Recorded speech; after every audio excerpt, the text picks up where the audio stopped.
আমার মনে চাই প্রাণে চাই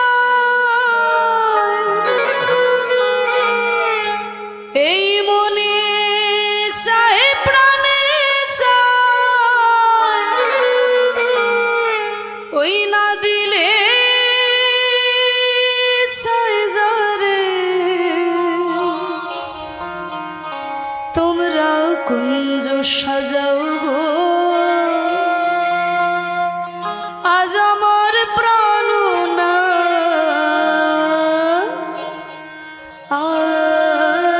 আসিতে পারে।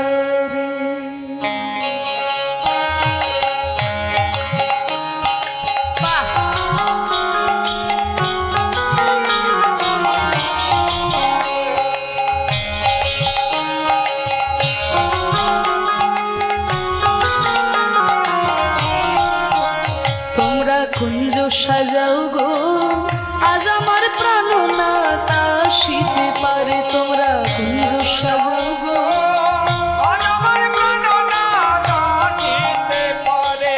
মনে চাই প্রাণে চাই মনে চাই প্রাণে চাই দিলে চাই যারে তোমরা কুঞ্জ সাজাও গো আজ আমার প্রাণ না আসিতে পারে।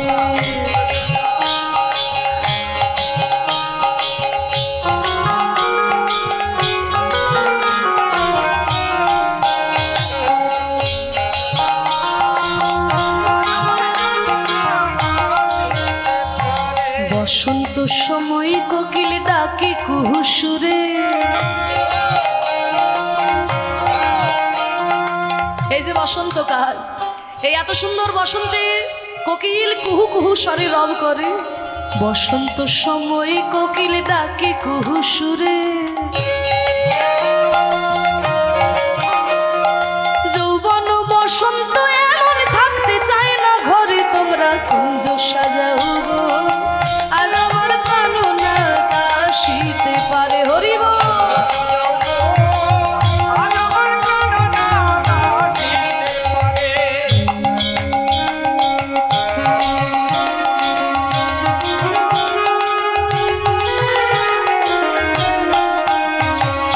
আতর গোলাপ চুয়া চন্দন ছিটাইয়া দাও ঘরে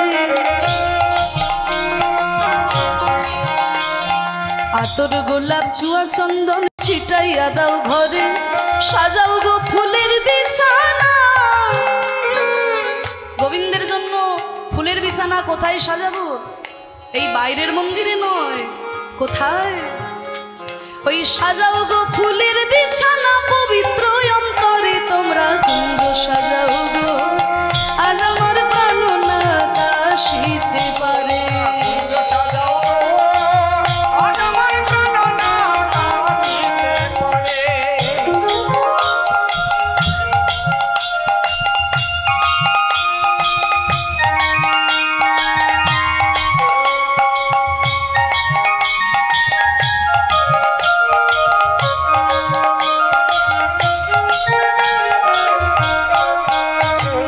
আসিলে আসিতে পারে ভরসা অন্তরে আসিলে আসিতে পারে ভরসা অন্তরে করি মে কই পাইলে কি আর ছাইরা দিতাম তারে তোমরা কুঞ্জ সাজাও আজ আমার প্রাণ না আসিতে পারে তোমরা কুঞ্জ সাজাও।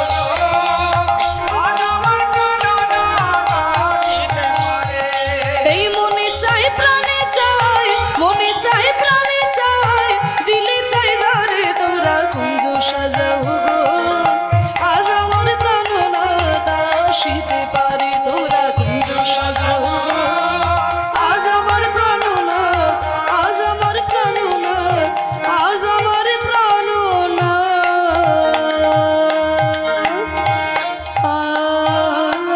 আসিতে পারে। রাধারানী আমার কুঞ্জ সাজিয়ে বসেছে। রাধারানী তো গোবিন্দের জন্য কুঞ্জ সাজালেন মাগো, আজ হোক কাল হোক গোবিন্দ কিন্তু আসবেনি।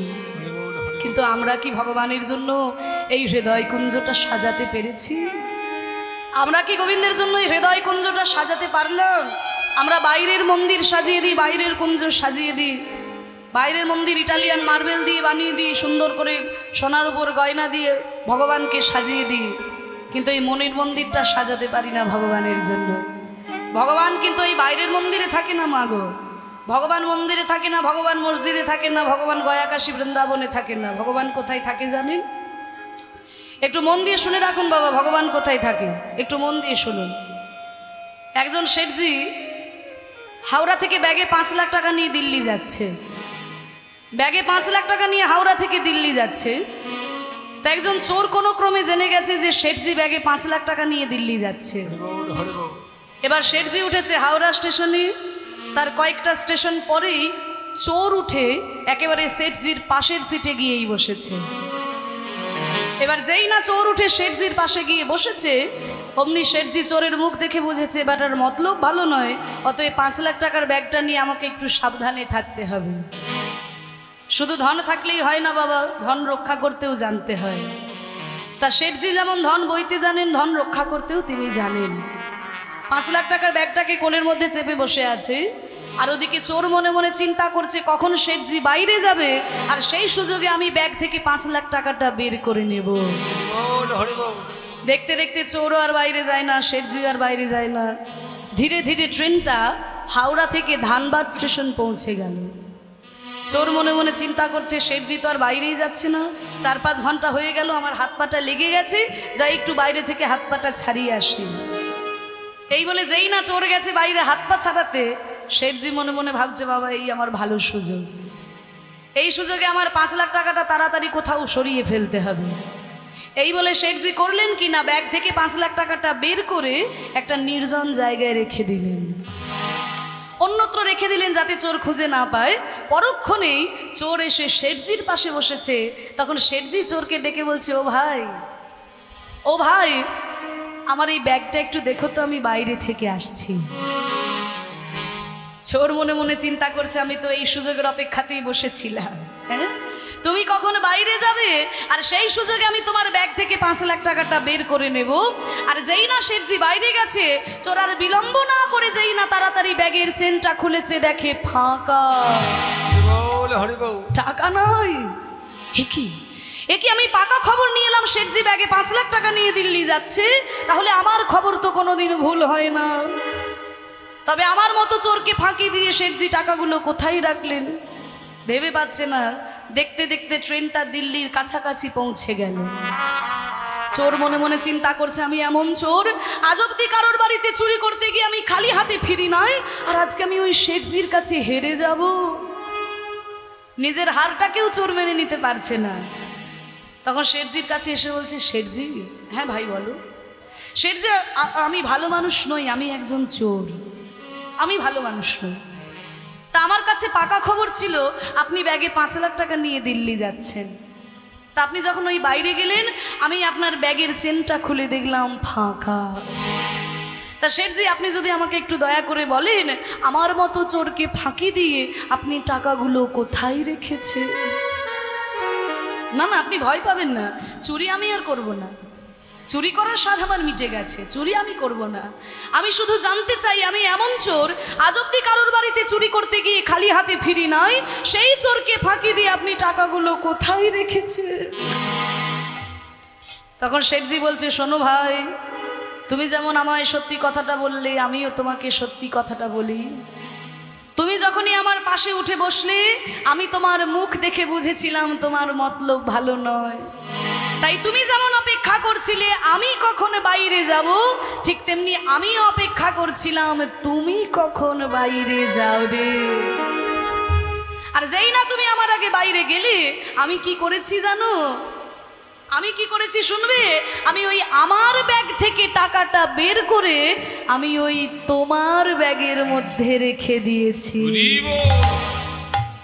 কারণ আমি নিশ্চিত জানি তুমি আমার ব্যাগটা খুঁজে দেখবে, কিন্তু নিজের ব্যাগটা একবারও খুঁজে দেখবে না। তোমার ওই ব্যাগটাতে আমি গুনে গুনে দেখলাম 9টা জায়গায় তালি মারা আছে। এই নবতালিযুক্ত ব্যাগ বাবা আমাদের এই দেহ ব্যাগ, এই নবতালিযুক্ত ব্যাগ, 2 কান 2 চোখ 2 নাকে ছিদ্র মুখ বায়ু উপস্থ, এই নবতালিযুক্ত ব্যাগ ভগবান সব জায়গা থেকে ছেড়ে দিয়ে লুকিয়ে আছেন আমাদের এই হৃদয় মন্দিরে। কারণ ভগবান নিশ্চিত জানেন মানুষ আমাকে সব জায়গায় খুঁজে বেড়াবে, কিন্তু নিজের হৃদয়টা একবারও খুঁজে দেখবে না, নিজের হৃদয়টা একবারও খুঁজে দেখবে না। তাই তো বিশ্বকবি রবীন্দ্রনাথ লিখে গেলে, আমার হিয়ার মাঝে লুকিয়েছিলে, দেখতে আমি পাইনি তোমায়, দেখতে আমি পাইনি। বাহির পানে চোখ মেলেছি, বাহির পানে আমার হৃদয় পানে চাইনি, আমার হিয়ার মাঝে লুকিয়েছিলে, দেখতে আমি পাইনি তোমায়, দেখতে আমি পাইনি। আমার সকল ভালোবাসায় সকল আঘাত সকল আশায়, আমার সকল ভালোবাসায় সকল আঘাত সকল আশায় তুমি ছিলে, আমার কাছে তুমি ছিলে। আমি তোমার কাছে যাইনি, আমার হিয়ার মাঝে লুকিয়েছিলে, দেখতে আমি পাইনি তোমায়, আমি পাইনি। নিতাই গৌর প্রেমানন্দে হরি বল। ভগবান নিজ মুখে বলেছেন, হে নারদ, নাহং তিষ্ঠামি বৈকুণ্ঠে যোগিনাং হৃদয়ং নাচো মদ ভক্তা যত্র গায়ন্তি তত্র তিষ্ঠামি নারদ। আমি যোগীর হৃদয়ে থাকি না, আমি মন্দিরে মসজিদে থাকি না, আমি থাকি আমার ভক্তের হৃদয়ে, আমি থাকি আমার ভক্তের হৃদয়ে। কিন্তু মাগো, এই হৃদয়ের কুঞ্জটা আমরা গোবিন্দের জন্য সাজাতে পারলাম না। শ্রীমতী রাধারানী আজকে কুঞ্জ সাজিয়ে অপেক্ষা করছেন, অধিক রাত্রি হয়ে গেল তবু আমার গোবিন্দ আসছেন না। রাধারানী বলছে, ওরে সখী, আমার গোবিন্দ কি আসবে না সখী? এই দেখ আমি কুঞ্জ সাজিয়ে বসে আছি, আমি বধুর লাগিয়া সেজ বিছাইনু, গাঁথিনু ফুলেরও মালা, তাম্বুল সাজানো দীপ উজারিনু, এই দেখ মন্দির হইল আলা। আমার বড় ভয় হয় সখী, পাছে সব হইবে আন, সহেন নাগর গুণের সাগর, কাহে না মিলল কা। সখী, ওই পথের দিকে তাকিয়ে আর আমি কত বসে থাকবো? আমি পথ পানে চাহি, কত না রহিব, কত প্রভু দিব মনে। রস শিরোমণি আসিবে এখনই, দ্বিজ চণ্ডী দাস ভনে। রাধে অমন করে কেঁদো না হে, রাধে অমন করে কেঁদো না হে, তোমার বধূ এই এখনই এলো বলে, তুমি ভেসো না আর নয়ন জলে।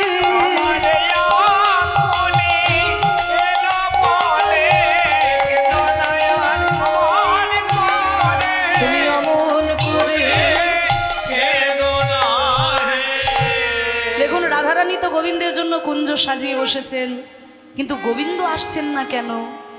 কারণ আজকে রাধারানী যেমন কুঞ্জ সাজিয়েছেন, আরেকজন ভক্তও কিন্তু কৃষ্ণের জন্য কুঞ্জ সাজিয়েছে। সেই ভক্তটির নাম কি মা? হ্যাঁ, এই তো কীর্তন শুনে শুনে সব মুখস্থ করেছে, চন্দ্রাবলী। এই চন্দ্রাবলী হচ্ছে রাধারানীর খুড়তুতো বোন, মানে কাকাতো বোন। রাধারানীর বাবারা অনেক ভাই ছিল, বৃষভানু, চন্দ্রভানু, সুভানু। বৃষভানু রাজার একটি মেয়ে দুটি ছেলে, এই একটি ছেলে দুটি মেয়ে। ছেলেটি বড়, তার নাম হচ্ছে শ্রীরাম, মাঝখানে রাধারানী, তারপরে আরেকটা মেয়ে ছিল, তার নাম হচ্ছে অনঙ্গ মঞ্জরী।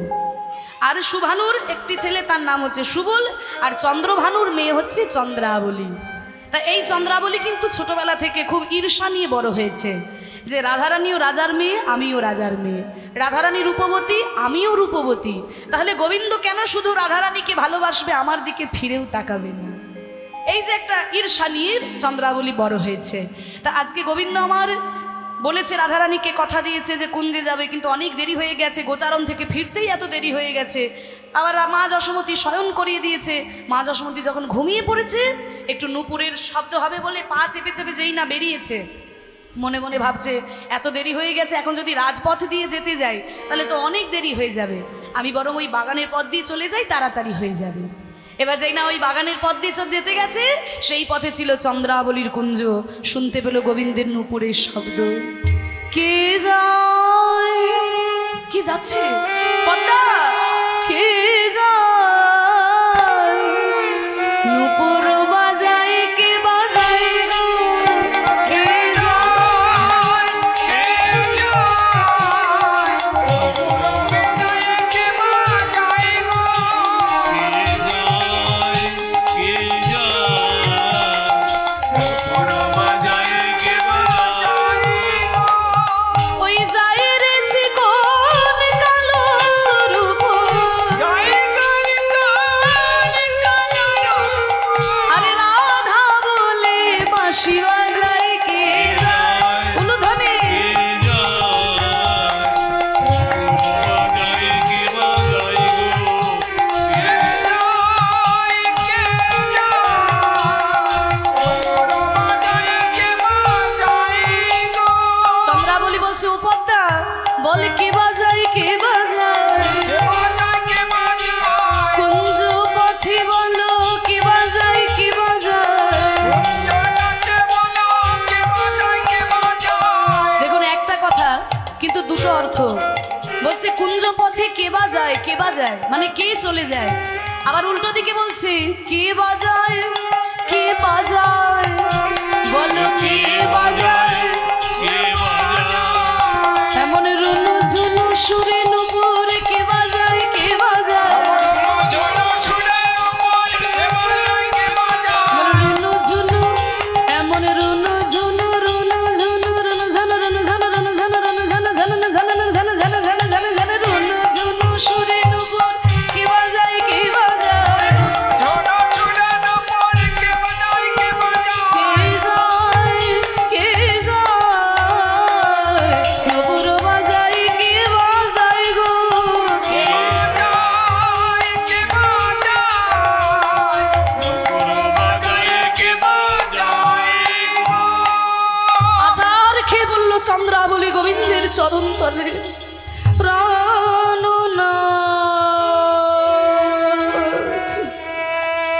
প্রাণনাথ।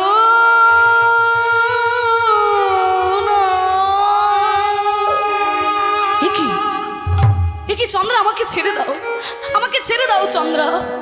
বধূ, আমি তো কোনোদিন তোমাকে ধরে রাখি না বধূ, আজকে যখন এত কাছে তোমাকে পেয়েছি আমি তো ছেড়ে দিতে পারবো না বধূ। বধূ, এই পথে নীতি করো গতাগতি, এই পথে নীতি করো গতাগতি,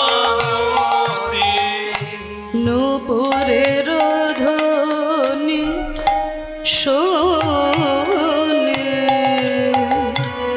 করো রাধা শোনে বস, আমারে নৈরস, বলো কেন আমি বঞ্চি একাকিনী, এই পথে নীতি করো চন্দ্রা গতাগতি। আমায় ছেড়ে দাও, চন্দ্রা আমায় ছেড়ে দাও। না না বধূ, তোমায় ছাড়িয়া নাহি কো দেব,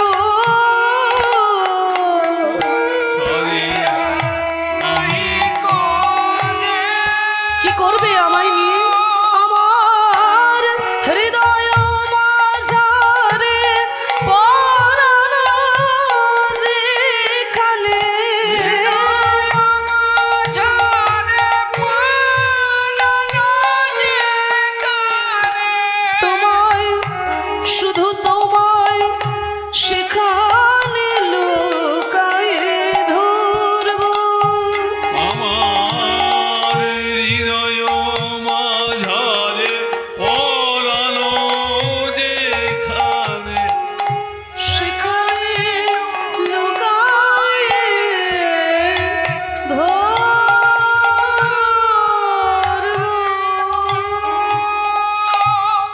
কিছুতেই উপেক্ষা করতে পারলো না গোবিন্দ চন্দ্রাবলীর সেবা। কি করে উপেক্ষা করবে মাগো? কারণ এই চন্দ্রাবলীর গোবিন্দের জন্য অপেক্ষা তো শুধুমাত্র এই দাপর যুগে নয়, এই চন্দ্রাবলী ত্রেতা যুগ থেকে গোবিন্দের জন্য অপেক্ষা করে আছে জানো ওমা। এই শবরী, এই চন্দ্রাবলী পূর্বজন্মে কে ছিল জানো তো? এই চন্দ্রাবলী ছিল পূর্বজন্মে শবরী। ভক্ত শবরীর কথা তো তোমরা শুনেছো, যেই শবরী প্রত্যেক দিন রামচন্দ্রের জন্য কুঞ্জ সাজিয়ে রাখতো ছোট্টবেলা থেকে প্রত্যেক দিন। কিন্তু যখন শেষে রামচন্দ্র শবরীর কাছে এলো তখন শবরী বৃদ্ধা হয়ে গেছে। সারা জীবন কুঞ্জ সাজিয়ে রাখতে রাখতে যখন রামচন্দ্র শবরীর কাছে এলো তখন শবরী বৃদ্ধা। আর সেই বৃদ্ধা বয়সেও কিন্তু আজকে শবরী বসে বসে রামচন্দ্রের স্মরণে রাম নাম গাইছে। राम चरण सुखदाये, राम चरण सुखदाये, भज मन राम चरण सुखदाये, भज मन राम चरण सुखदाये, भज मन राम चरण सुखदाये, भज मन राम चरण सुखदाये, भज मन राम चरण सुखदाये।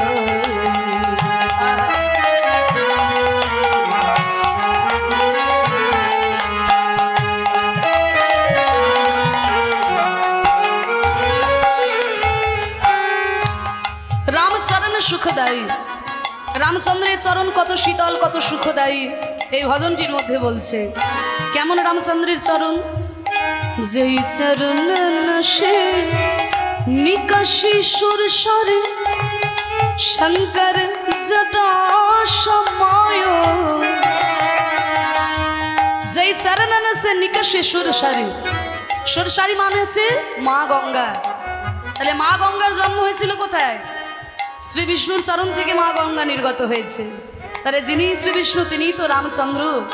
তাহলে যেই গঙ্গার জলে স্নান করলে আমাদের দেহটা শীতল হয়ে যায়, মন প্রাণ জুড়িয়ে যায়, তাহলে মনে করুন যেই চরণ থেকে মা গঙ্গা উৎপত্তি হলো সেই চরণ কত শীতল। যেই চরণ নশে নিকাশি সুর সারে, শঙ্কর জটা সময়, जटा शंकर नाम पायो है, जटा शंकर नाम पायो है, त्रिभुवन तारन हार, भज मन राम चरण सुखदाये।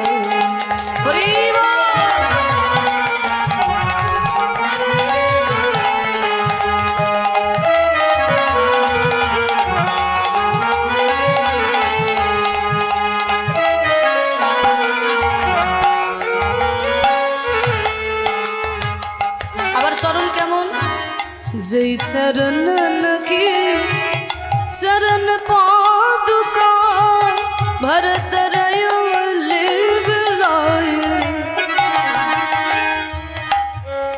जय चरणन की चरण पादुका, भरत रयो लिवलाये। सोई चरण खेवट धोइली ने, सोई चरण खेवट धोइली ने, तब हर नाव चढ़ाई, भज मन राम चरण सुखदाये।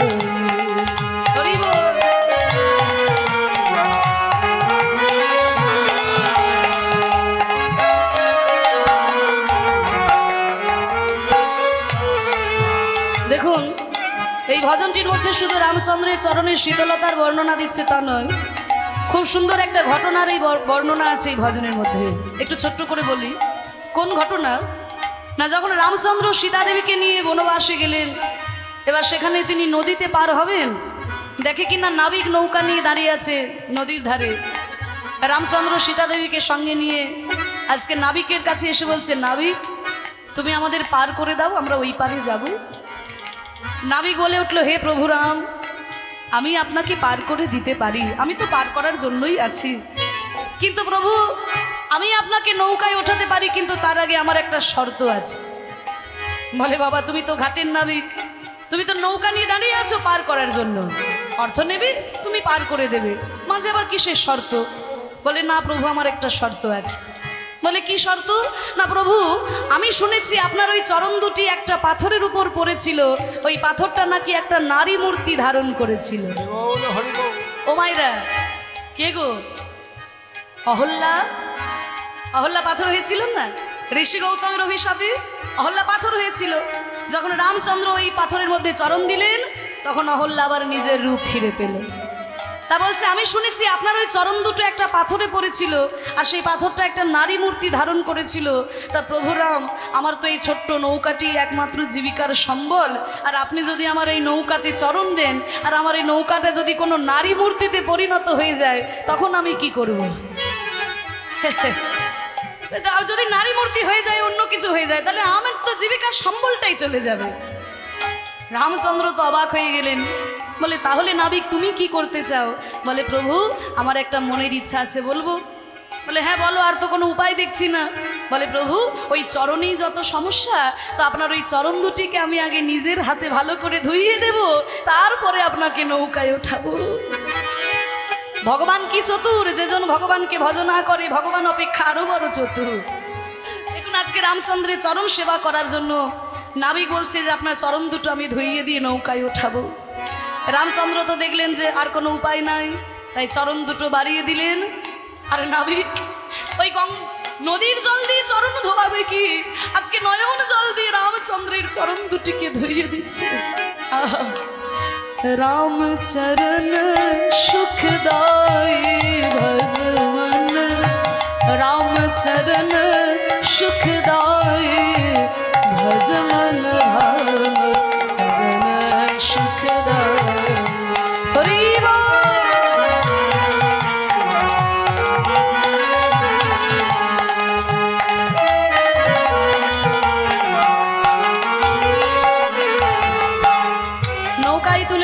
নৌকায় পার করে দিয়েছে। যেই না নদীর ওই পারে গিয়ে নৌকা থেকে নেমেছেন রামচন্দ্র।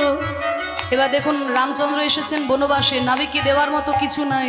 সীতাদেবীর দিকে ইশারা করলেন। সীতাদেবীর নিজের একটা মণিমুক্তার হার যখন খুলে দিতে গেলেন নাবিককে, নাবিক বলছে, হে প্রভু রাম, আমি তো আপনার কাছে কোনো উপহার, কোনো মজুরি নিতে পারবো না। বলে, কেন নাবিক? তুমি তো আমাদের পার করে দিয়েছো, এটাই তো তোমার জীবিকার সম্বল, তাহলে তুমি কেন অর্থ মজুরি নিতে পারবে না? বলে, প্রভু আমি আপনার কাছে কোনো অর্থ নিতে পারবো না, তার একটা কারণ আছে। বলে, কি কারণ? তবে শুনুন প্রভু। নাই সে না নাইলে ধোবি সে না ধোবিলে, নাই সে না নাইলে और धोबी से ना धोबिले, देके मजूरिया जात को ना बिगाड़ी। একটা নিয়ম আছে প্রভু, এই জগতে একই ব্যবসা করা দুজন ব্যক্তি নিজেদের মধ্যে কিন্তু টাকা পয়সার লেনদেন করে না। একজন নাবিক আর একজন নাবিককে পার করে দিতে পয়সা নেয় না। তো রামচন্দ্র তো কথা শুনে অবাক হয়ে গেলেন। আরে বাবা, তুমি কোথায় ঘাটের নাবিক, আমি কোথায় অযোধ্যার রাজপুত্র, তো তোমার ব্যবসা আর আমার ব্যবসা কবে থেকে এক হয়ে গেল? বলে, প্রভু আপনার ব্যবসা তো আমার ব্যবসা তো একই, কি করে এক হলো জানেন? প্রভু আয়ে মোরে ঘাট, প্রভু আয়ে মোরে ঘাট, তো পার মেনে উতার দিলে। আজকে প্রভু আমার কাছে এসেছেন, তাই আমি আপনাকে পার করে দিলাম। যাবে আউঙ্গা মে তোরে ঘাটে,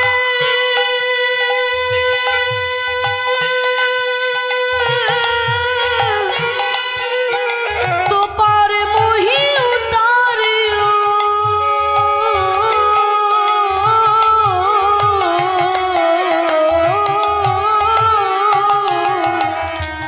যাবে আউঙ্গা মে তোরে ঘাট, তো পার মোহি উতারিও।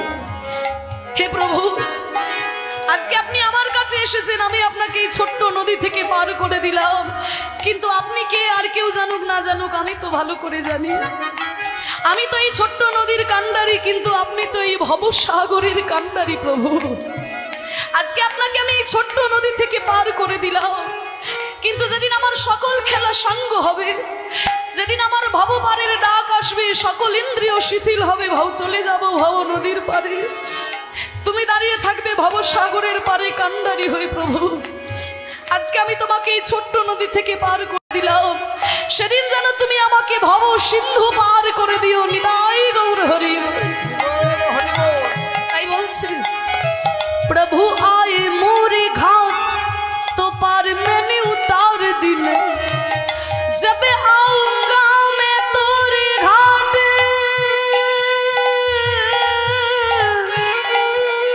तो पार मोहे उतारियो।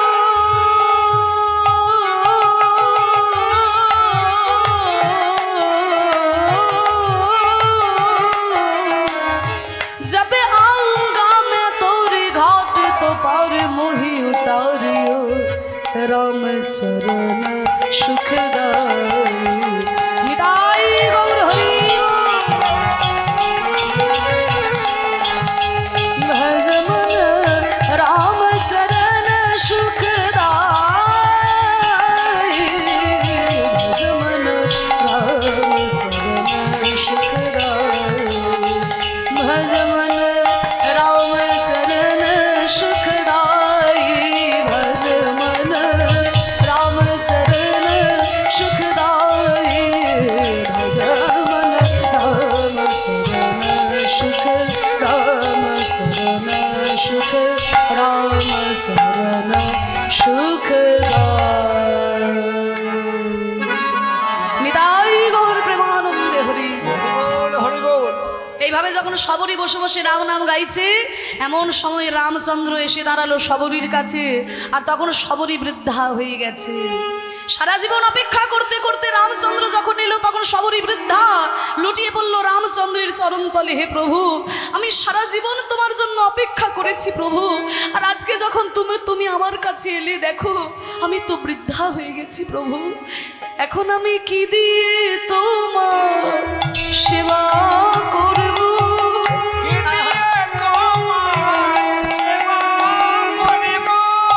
আমার রূপ যৌবন সব গিয়েছে, কি দিয়ে তোমার সেবা করব?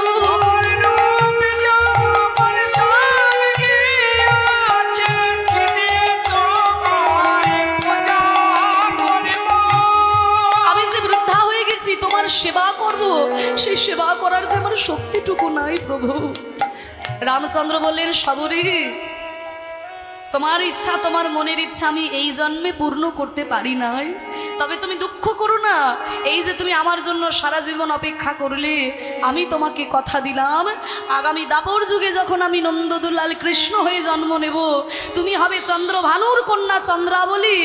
সেই দিন মনোবাসনা পুরাইব, হরি ওই দাপরে কৃষ্ণ অবতারে মনোবাসনা পুরাইব।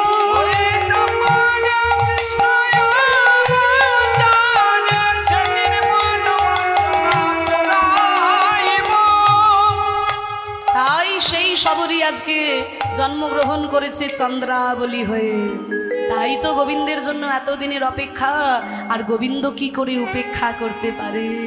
পূর্বজন্মের বড় সুকৃতি না থাকলে পরে তো বাবা গোবিন্দ চরণ লাভ করা যায় না। তাই দেখুন, আজকে চন্দ্রাবলী কুঞ্জ সাজিয়ে যখন গোবিন্দ আর যেতে পারলেন না, উপেক্ষা করতে পারলেন না, চন্দ্রাবলী বলছে, বধূ, আজকে এত কাছে যখন তোমাকে পেয়েছি, আমি মনের মতো করে তোমায় সেবা করব। আজকে এমনভাবে আমি তোমাকে সাজাবো, কোনোদিন তোমাকে এইভাবে কেউ সাজায় নাই। আজকে চন্দ্রাবলী প্রাণ গোবিন্দকে কাছে নিয়ে সুন্দর করে সাজাচ্ছেন। সাজায়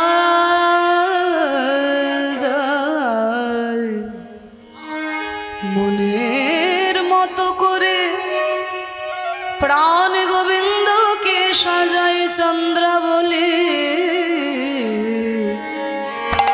পরাণ বধূ কাছে পেয়ে সাজাই চন্দ্রাবলী।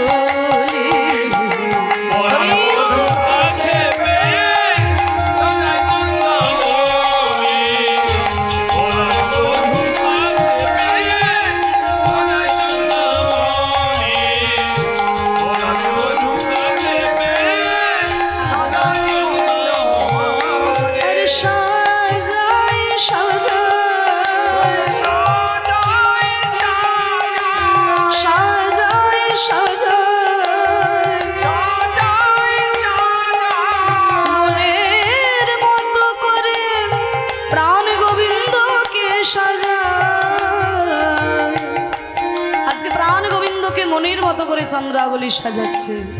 পরাণ বধূ কাছে পেয়ে সাজাই চন্দ্রাবলী।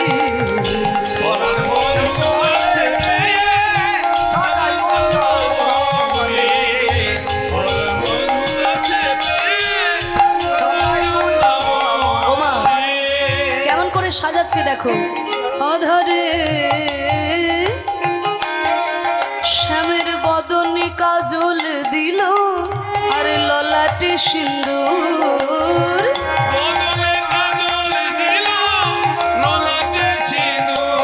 বধূ এইরকম করে তোমাকে কোনোদিন কেউ সাজায়নি। ভালো করে গালে কাজল লাগিয়ে দিয়েছে, আর কপালে চন্দন দেবে কোথায়, সিঁদুর দিয়েছে। সবাই তোমাকে চন্দন দিয়ে সাজায়, আমি তোমাকে সিঁদুর দিয়ে সাজাবো। ওই বদনে কাজল দিল, আর ললাটে সিন্দুর।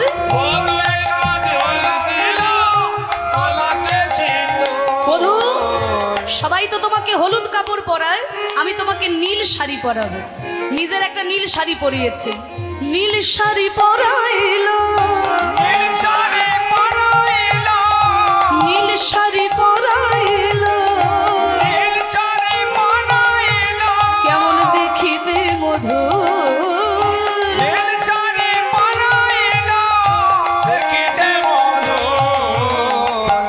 বধূ কাছে পেয়ে সাজাই চন্দ্রাবলী।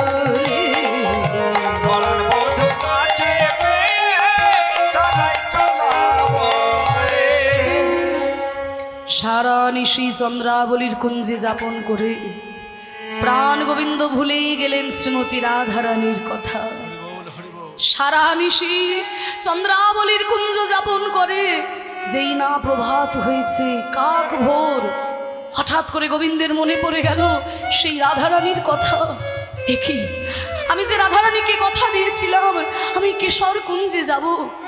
প্রভাত কালে উঠে চন্দ্রাবলী শনি কুসুম কাননে সুখেতে ছিলেন শ্যাম। প্রভাতে উঠিয়া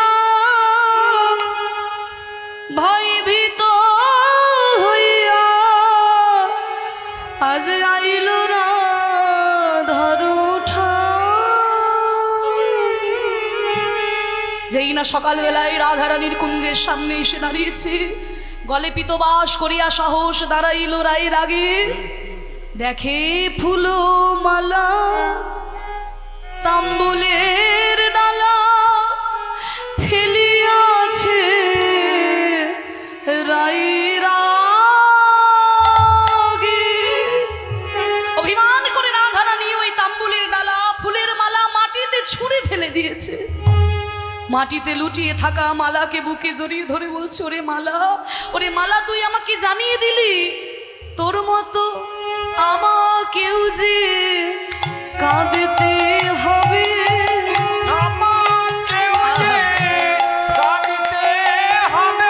এমন ধুলাই গড়াগড়ি দিয়ে আমাকেও যে কাঁদতে হবে।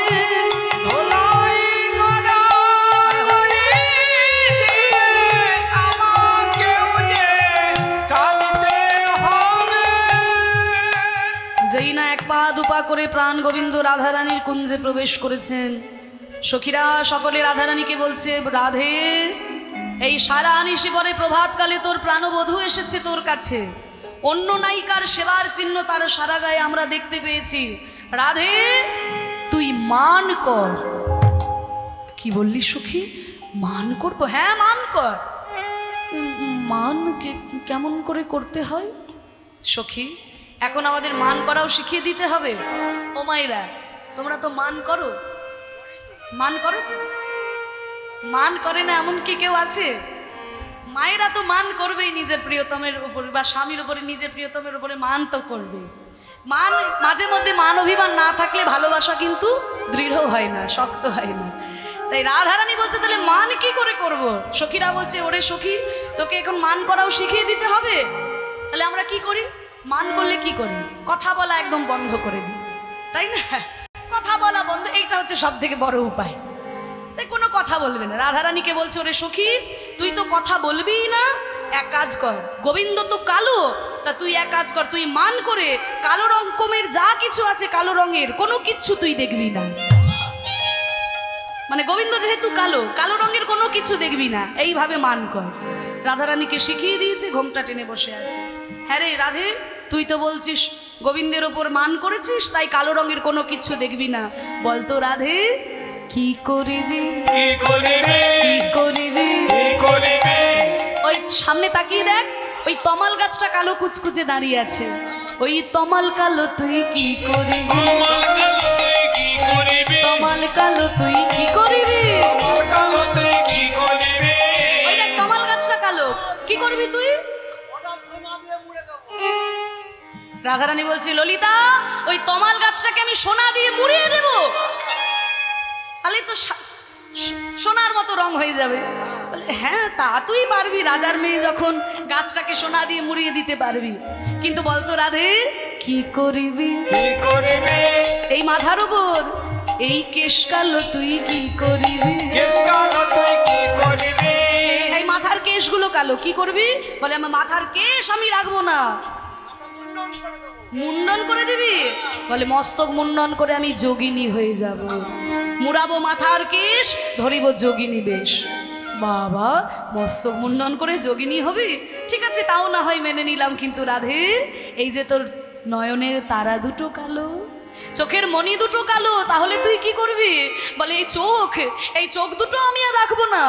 কেন জানিস সখী, আমার কানাই ভালো, আমার কানাই ভালো, আমার কানাই ভালো, কানাই। এই চুপ কর, চুপ, কথা বলবি না একদম। কানাই ভালো, কানাই ভালো, কানাই ভালো। তোর কানাই যদি এত ভালো হবে তাহলে আমরা মান সাজাচ্ছি কেন? কানাই যদি এত ভালো তাহলে মান সাজাচ্ছি কেন? বলে না রে সখী, তোরা ভুল ভাবছিস। তোরা কি ভাবছিস কানাই মানে কৃষ্ণ? কানাই মানে কৃষ্ণ নয় রে।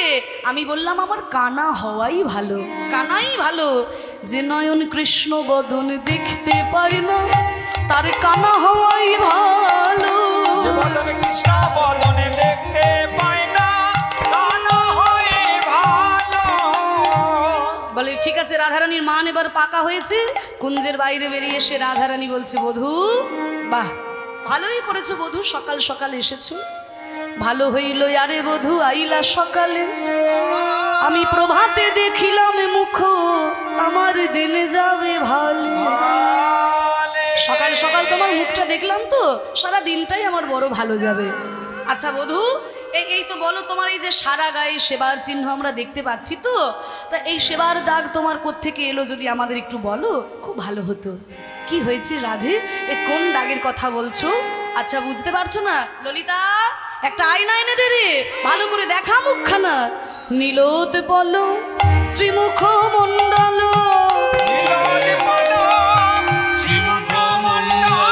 এই ঝামর কাহে ভেলো,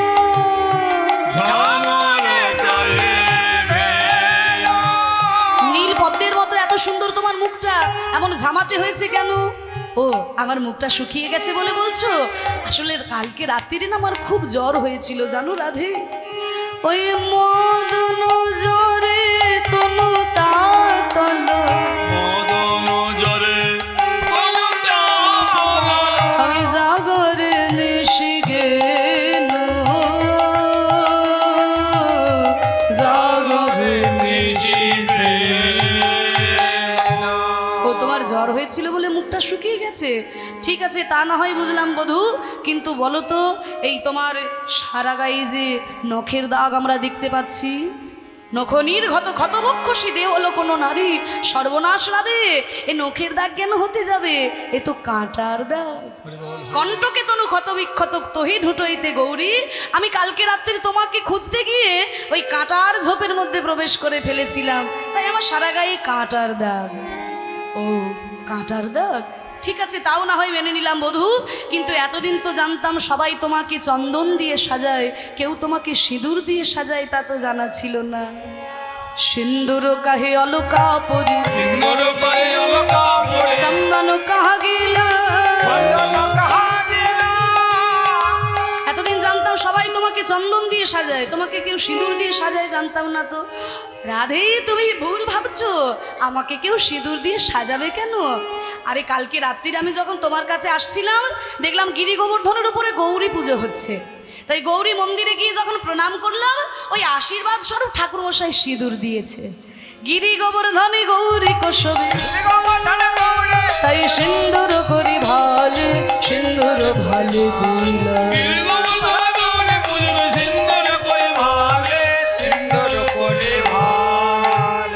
বাহ, তুমি আজকাল আবার পুজো অর্চনাও করা শুরু করেছো, যাক শুনে ভালো লাগলো।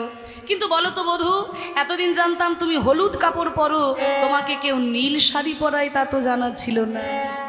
নীলাম্বর তুহু পহিরলে পীতাম্বর কাহা ছড়ি,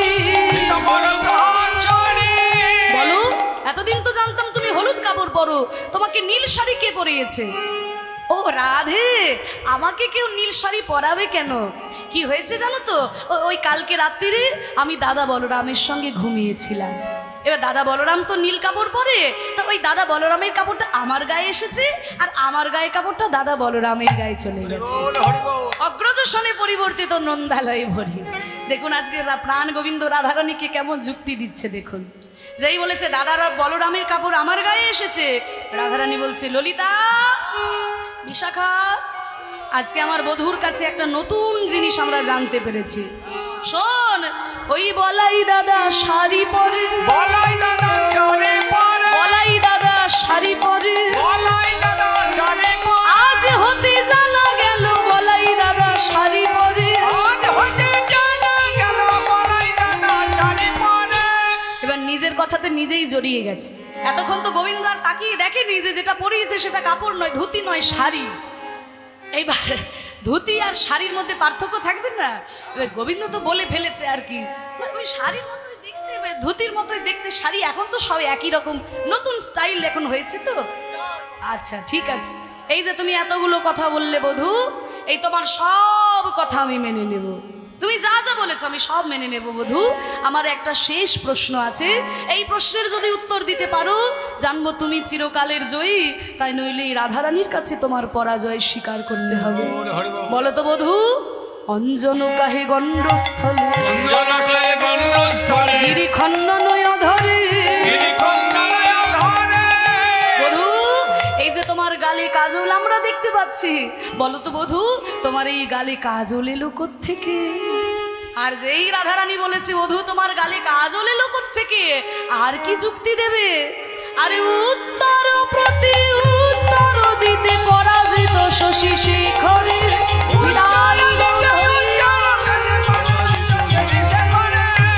পরাজিত শশী শেখরে। চলে যাও বধূ, আমার মুখের সামনে থেকে তুমি চলে যাও বধূ, তুমি চলে যাও, তোমার মুখ আমি দেখতে চাই না বধূ, তুমি চলে যাও বধূ, তুমি চলে যাও। রাধে, রাধে অমন করে আমায় বলো না রাধে। রাধে জয় রাজপুত্রী মম জীবন দইতে। চলে যাও, তোমার মুখ আমি দেখতে চাই না বধূ, তুমি চলে যাও। যাও যাও কত গুণ নিধি বট জানা গেল তব চরিতে। যাও যাও কত গুণ নিধি বট জানা গেল তব চরিতে। রাধে কৃপা করো, রাধে ওগো প্রেমময়ী রাধে। অমন করে তুমি আমায় বলো না রাধে, অমন করে তুমি আমায় বলো না। বদশে যদি কিঞ্চিদপি দন্তরুচিকো হরতি দরতি মির অতি ঘোর स्वराधरशीधवे तव वदन चन्द्रमा लोचयते लोचन चकोर।